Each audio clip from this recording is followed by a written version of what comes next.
FSN Radio. It's all about what's next. Go to financialsurvivalnetwork.com and sign up for your free weekly newsletter. You'll also get 3 free reports. The Financial Survival Network. It's all about what's next. Welcome. You are listening to the Financial Survival Network. I'm Kerry Lutz here at the Precious Metal Summit in lovely Beaver Creek. It's been 20 years since I was here last. I was actually on a family ski trip, injured my neck, and that was the end of my ski career. It's a lot more fun hanging out here in the summer with no snow, beautiful weather, thin air, though, for sure. We're watching all of these companies. Ran into Greg Crowe, and he runs Silver One Resources. I have to disclose up front, proudly so, that I'm a shareholder. There's been a lot of recent activity here. And Greg, I wanted you to bring us up to date and let us know what's going on. Yeah, well, thanks, Kerry. It's always a pleasure speaking with you. So why don't I just give a very brief history of the company and then move on to what we're up to, okay? So company was founded in 2016. There was a little run-up in silver prices at the time. And a group that your shareholders might be familiar with, First Mining Finance, First Majestic, Keith Neumeyer. They had the idea of taking some of the silver assets out of First Mining and putting them into a new silver company because First Mining was concentrating on gold projects in Ontario. That company happened to be Silver One. I was actually retired at the time, and they kind of dragged me out of retirement to come in and run Silver One. They dragged you out of your daily biking routine. I remember you telling me this was the most informal job interview you ever had. Yeah, for those of you familiar with Vancouver, I was cycling around Stanley Park, had done the hill a couple of times, and my phone rang. I was sipping some water, so I answered it. They wanted me to come for an interview, and I said, when? They said, now. I said, not exactly a convenient time, but okay. So I went to the interview in my biking outfit, and they must have liked me because they offered me the position. Yeah, but part of the proviso is you were never allowed to wear a suit, right, to work? Well, I don't wear a tie much anymore, that's for sure.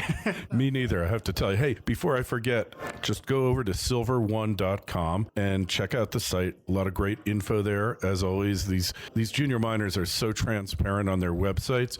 If you're looking for the stock ticker symbol on the Toronto Venture, it's SVE, and on the OTC, it's SLVRF. And for those of you, our European listeners, on the Frankfurt Stock Exchange, BRK1. I don't know. Now we fast forward, and I originally bought shares in the company. I've held on to them because I really believe in the company and your philosophy and your strategy. But your strategy's evolved since that peak in metals prices in 2016.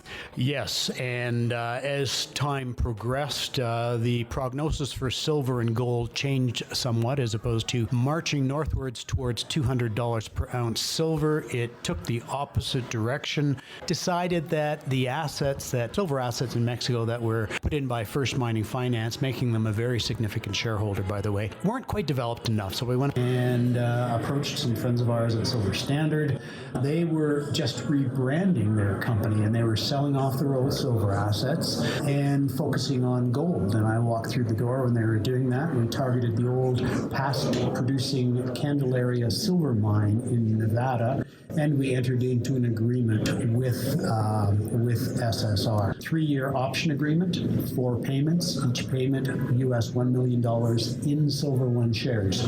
No cash. At the end of the option agreement, which is January 2020, we have 100% no royalties back to SSR. In the meantime, we've been developing Candelaria. The beauty about Candelaria was historically the highest grade producer in Nevada, produced from 1846 up until 1998. Originally, high-grade production from near-surface veins, 1,250 grams per ton. In the 70s, 80s, and 90s, converted to open-pit mining. Kinross was the latest producer, produced 68 million ounces of silver. They shut down in 1998, 1999 because of the collapse of silver. Prices went down well under $5 per ounce. Sold it it off to SSR, or Silver Standard, I should say, back in 2002. Now, Silver Standard went and did a big drill program just on the northern margin of the two open pits, and they outlined a lot of new resources that have never been touched. Not only that,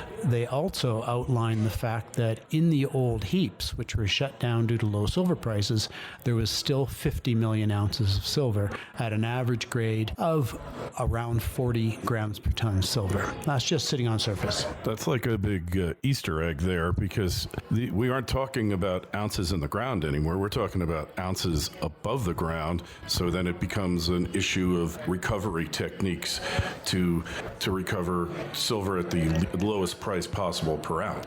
That is correct. And we're currently looking at what are the best recovery techniques, what are the most economic recovery techniques.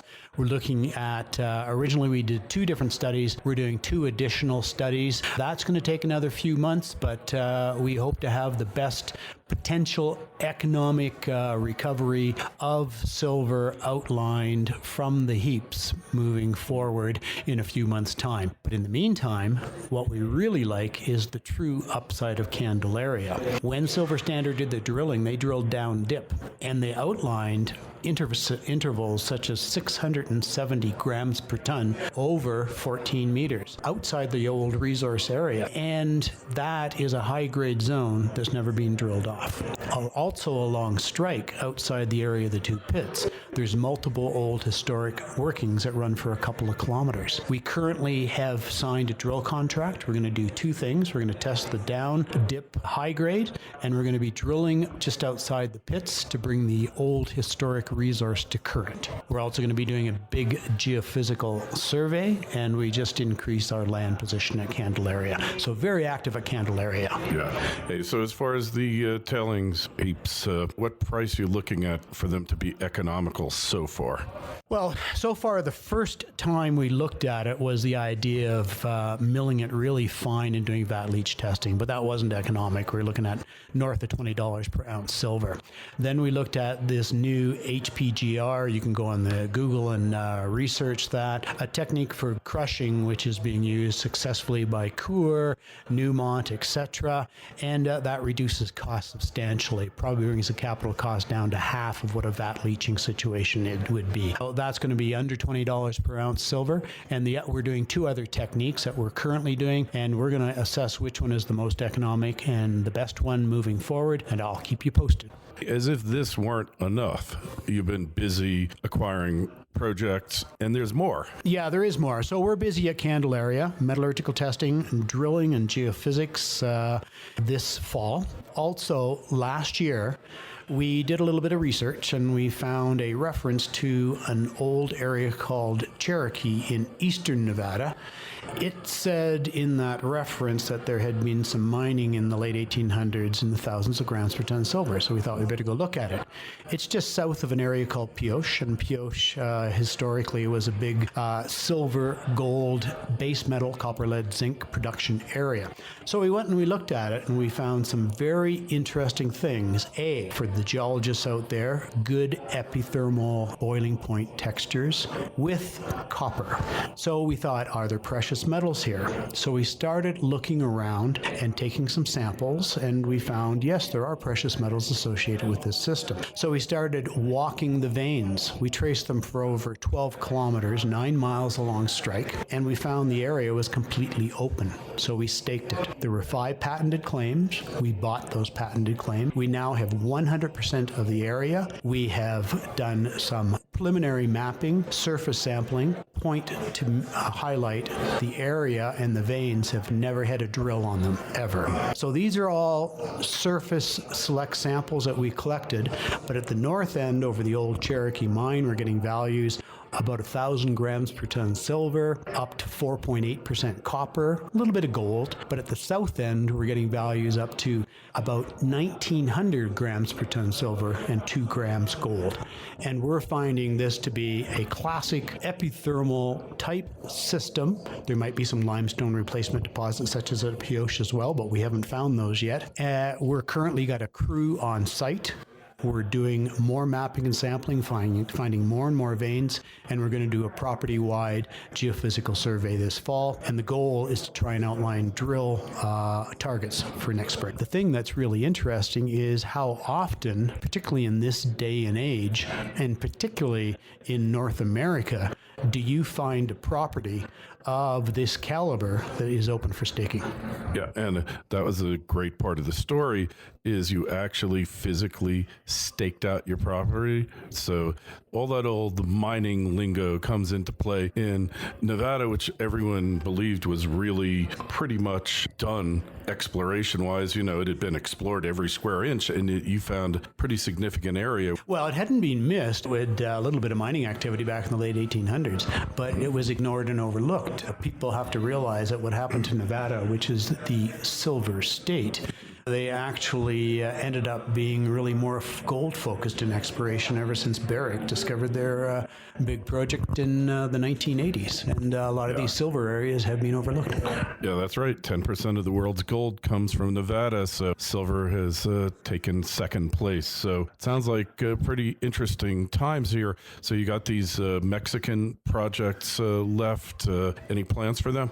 3 Mexican projects. They're more early stage, and we kind of put them on care and maintenance right now. We've got some interesting people looking at them, and maybe we'll end up doing a deal with somebody on them. I want to focus on the Nevada projects. I think they're much more advanced, much more potential, and I like Nevada. It's a great state. Yeah, great mining jurisdiction, great regulatory framework. Hey, you own your claim. Now, the thing is, at Candelaria, the old pits are on patented ground, which is fantastic, but the old heaps are on BLM ground. But we've already had some discussions with BLM and the Nevada Department of Environmental Protection, and they've been very cooperative. This is an old, historic, disturbed site that was never 100% fully reclaimed, and they've been very, very cooperative and helpful in getting the drill permit for the heap drilling that we did, and we think they'll continue to be cooperative. You know, we're still a little bit early to be talking about that at Cherokee, but one drill hole is all it takes to turn things around. Yeah, it only takes one. Check out this company, silver1.com, and you know, it's Silver One Resources, sponsor of the show for a long time. The ticker symbols on the TSX Venture, SVE, on the OTC, SLVRF, and on the Frankfurt Stock Exchange, BRK1. Greg, exciting times. Hey, if you got any questions for Greg, myself, just email us, kl@kerrylutz.com. Greg, thanks so much. It's great catching up with you. Kerry, look forward to the next interview. FSN Radio. It's all about what's next. Go to financialsurvivalnetwork.com and sign up for your free weekly newsletter. You'll also get 3 free reports. The Financial Survival Network. It's all about what's next.